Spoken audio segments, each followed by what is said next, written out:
Kayod sa hating gabi, 3:00 ng madaling araw.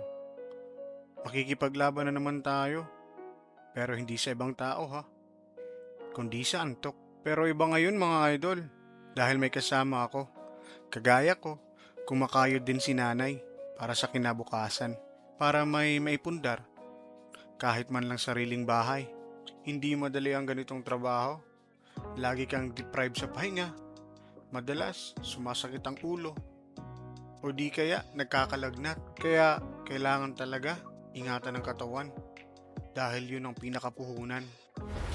Wait a minute!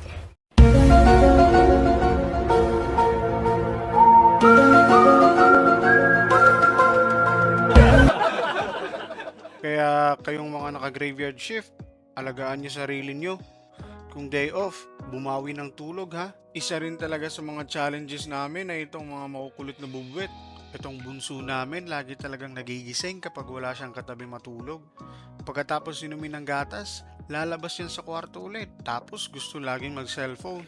Alam naman namin na hindi maganda sa bata ang laging nagse-cellphone. Pinagbibigyan lang talaga namin para makapagtrabaho kami ng maayos. May mga challenges pa rin talaga kahit na naka-work from home ka na at kailangan mong mag-adjust sa sitwasyon. Talagang tiis-tiis lang muna sa ngayon.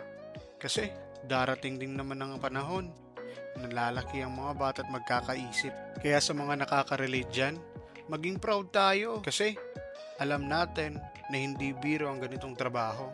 Nasa advance na nga pala yung training namin. Medyo pahirap na ng pahirap. Sobrang dami ng information na iisipin.